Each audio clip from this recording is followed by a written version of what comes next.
How to sign into Bell email account.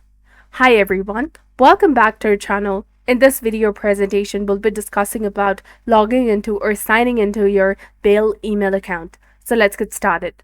First of all, you have to navigate by opening a web browser and enter webmail.bell.net in the search bar and hit enter in your keyboard. Then you will come across the login portal of Bell, where you have to enter your correct form of your email address in the first field and followed by the correct form of your password in the second field. After you do that, simply check this box for the human verification. And if you'd like this Google Chrome web browser or the system to remember your credentials for the future logins, simply check this box of Keep Me Logged In. But remember that if you're using a public or shared computer, do not check this box for the security reasons.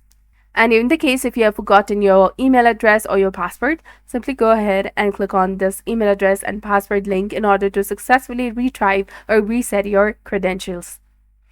And after you have entered the correct form with your email address and a password in their respective fields, simply go ahead and click on the login option that is highlighted in blue color in order to successfully log into your Bell email account. This is how you can sign into your Bell email account. If you found this video helpful, please consider liking and subscribing for more helpful tips and tutorials. Thank you for watching. See you in the next one.